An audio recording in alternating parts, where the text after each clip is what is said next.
Hello दोस्तों, स्वागत है आप सभी का स्टडी नॉन स्टॉप में। दोस्तों, इस वीडियो में हम डिस्कस करेंगे 30 नवंबर के सभी इंपॉर्टेंट करंट अफेयर्स और इस वीडियो के लास्ट में मैं आपसे 2 क्वेश्चन भी पूछूंगा। तो चलिए अब हम शुरू करते हैं करंट अफेयर्स। पहला प्रश्न है, हाल ही में यूपीएससी के अध्यक्ष के रूप में नियुक्त किया गया है। तो हाल ही में यूपीएससी के अध्यक्ष के रूप में नियुक्त किया गया है अरविंद सक्सेना को।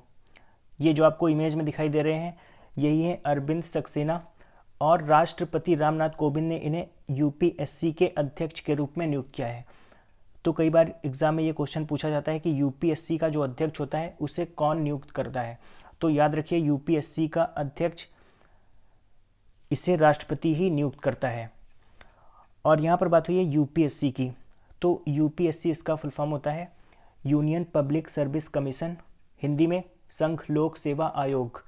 यूपीएससी की स्थापना हुई थी 1 अक्टूबर 1926 को। यूपीएससी का मुख्यालय है नई दिल्ली में। अगला प्रश्न है, इनमें से किस फिल्म ने 49वें अंतर्राष्ट्रीय फिल्म समारोह में गोल्डन पीकॉक अवार्ड जीता है। तो 49वें अंतर्राष्ट्रीय फिल्म समारोह जो कि अभी हाल ही में गोवा में संपन्न हुआ है, उसमें गोल्डन पीकॉक अवार्ड जीता डॉन बास नामक फिल्म ने। डॉन बास फिल्म ये यूक्रेन की फिल्म है और इसके निर्देशक हैं सर्जी लॉजनित्सा। सर्जी लॉजनित्सा इस फिल्म के निर्देशक हैं और ये यूक्रेन की फिल्म है। और 49वें अंतर्राष्ट्रीय फिल्म समारोह में अभी सलीम खान को लाइफ टाइम अचीवमेंट अवार्ड से सम्मानित किया गया था, ये मैंने आपको बताया भी था। तो 49वां अंतर्राष्ट्रीय फिल्म समारोह ये अभी हाल ही में गोवा में संपन्न हुआ है। इसमें फोकस देश कौन सा था? इसमें फोकस देश था इजराइल और इसमें फोकस राज्य था झारखंड। तो ये भी आप याद रखिए। अगला प्रश्न है, कौन सा राज्य हाल ही में एकल आपातकालीन नंबर 112 लॉन्च करने वाला पहला राज्य बन गया है। तो एकल आपातकालीन नंबर 112 लॉन्च करने वाला पहला राज्य बन गया है हिमाचल प्रदेश। और ये एकल आपातकालीन नंबर 112 है क्या? तो जैसे कि आपको पुलिस बुलाना है तो आप 100 नंबर डायल करते हैं, फायर ब्रिगेड बुलाना है तो आप 101 नंबर डायल करते हैं, एम्बुलेंस बुलाना है तो आप 102 नंबर डायल करते हैं। लेकिन हिमाचल प्रदेश में अब 112 नंबर पर सभी आपात सेवाएं उपलब्ध होंगी, यानी कि पुलिस, फायर ब्रिगेड या एम्बुलेंस के लिए लोगों को अलग अलग नंबर डायल करना नहीं पड़ेगा। इसी एक नंबर से ही सभी आपातकालीन सेवाओं का लाभ लिया जा सकेगा। तो ये लॉन्च किया है हिमाचल प्रदेश ने। और यहाँ पर बात हुई है हिमाचल प्रदेश की, तो हम थोड़ा सा हिमाचल प्रदेश के बारे में जान लेते हैं। हिमाचल प्रदेश की स्थापना हुई थी 25 जनवरी 1971 में। हिमाचल प्रदेश की राजधानी है शिमला। हिमाचल प्रदेश के मुख्यमंत्री हैं जयराम ठाकुर। हिमाचल प्रदेश के राज्यपाल हैं आचार्य देवव्रत। हिमाचल प्रदेश के प्रमुख नेशनल पार्क हैं पिन वैली नेशनल पार्क और great Himalayan national park. Himachal Pradesh के प्रमुख बांध है भाखड़ा नागल बांध। भाखड़ा नागल बांध ये सतलज नदी पर बना हुआ है और नाथपा झाकड़ी बांध ये भी सतलज नदी पर बना हुआ है। हिमाचल प्रदेश में जिले हैं 12 जिले, लोकसभा सीट है 4 और राज्यसभा सीट है 3। अगला प्रश्न है, सस्टेनेबल ब्लू इकोनॉमी पर पहला वैश्विक सम्मेलन हाल ही में कहाँ पर आयोजित किया गया। तो सस्टेनेबल ब्लू इकोनॉमी पर पहला वैश्विक सम्मेलन हाल ही में आयोजित किया गया केन्या में। समुद्री और तटीय संसाधनों की रक्षा के लिए केन्या में सस्टेनेबल ब्लू इकोनॉमी का आयोजन किया गया था, जिससे समुद्री और तटीय संसाधन वर्तमान और भविष्य की पीढ़ियों के लिए उपलब्ध बने रहें। तो इसलिए सस्टेनेबल ब्लू इकोनॉमी का पहला वैश्विक सम्मेलन केन्या में आयोजित किया गया था। केन्या की राजधानी है नैरोबी। नैरोबी केन्या की राजधानी है। केन्या की करेंसी है शिलिंग। अगला प्रश्न है, राष्ट्रीय कौशल विकास निगम यानी कि एनएसडीसी का अध्यक्ष किसे नियुक्त किया गया है। तो राष्ट्रीय कौशल विकास निगम का अध्यक्ष नियुक्त किया गया है एएम नायक को। एनएसडीसी इसका फुल फॉर्म होता है national skill development corporation, Hindi में राष्ट्रीय कौशल विकास निगम। एनएसडीसी की स्थापना हुई थी 2008 में। अगला प्रश्न, हाल ही में एशियन ऑफ द ईयर का पुरस्कार किसने जीता है। तो हाल ही में एशियन ऑफ द ईयर का खिताब जीता है भारतीय नौसेना के कैप्टन पी राजकुमार और भारतीय नौसेना के कमांडर विजय वर्मा ने। तो इसका सही आंसर है ऑप्शन डी, ए और बी दोनों ने। केरल में जब विनाशकारी बाढ़ आई थी तो इन दोनों लोगों ने बहुत ही बहादुरी से बचाव अभियान चालू किया था और निस्वार्थ सेवा दी थी, तो इसीलिए इन्हें एशियन ऑफ द ईयर पुरस्कार से सम्मानित किया गया है। अगला प्रश्न, भाषा संगम नामक पहल किस मंत्रालय ने शुरू की है? तो भाषा संगम नामक पहल शुरू की है मानव संसाधन विकास मंत्रालय ने। सरकार ने स्कूली छात्रों को 22 भारतीय भाषाओं से अवगत कराने के लिए भाषा संगम नामक पहल की शुरुआत की है। और मानव संसाधन विकास मंत्री हैं वर्तमान में हमारे प्रकाश जावड़ेकर। अगला प्रश्न, भारत और किस देश ने अभ्यास कोंकण 2018 शुरू किया है?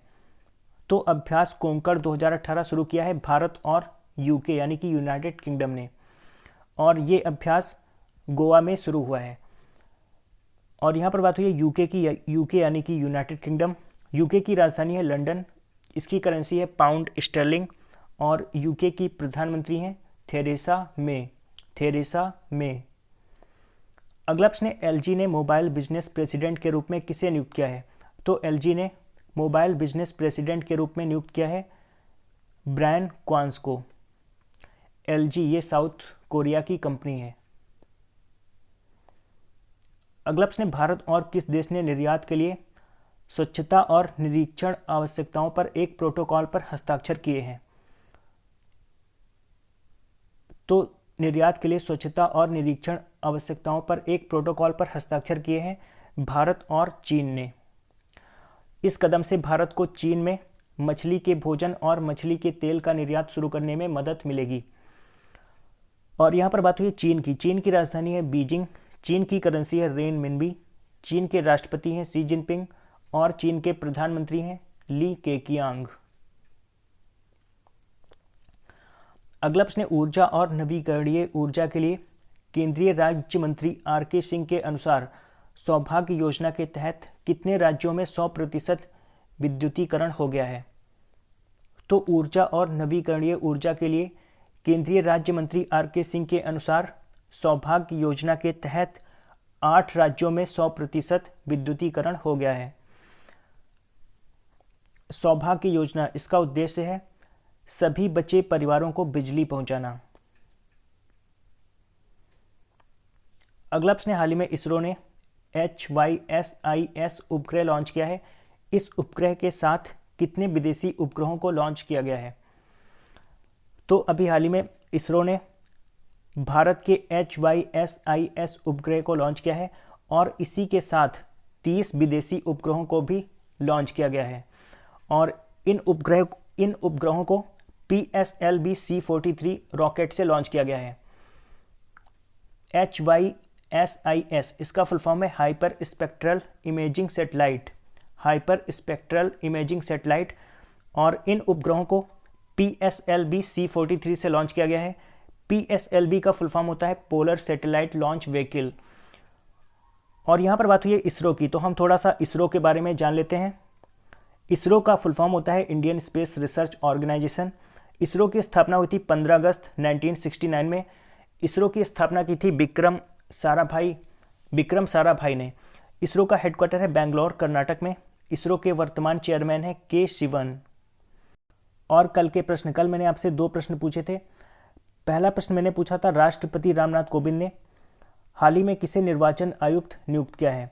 तो इसका सही आंसर था ऑप्शन सी, सुनील अरोड़ा को। दूसरा प्रश्न मैंने पूछा था राष्ट्रीय बाल समारोह हौसला 2018 का उद्घाटन कहाँ किया गया? तो इसका सही आंसर था ऑप्शन ए, दिल्ली में। और लगभग सभी लोगों ने इन दोनों क्वेश्चन का सही आंसर दिया है।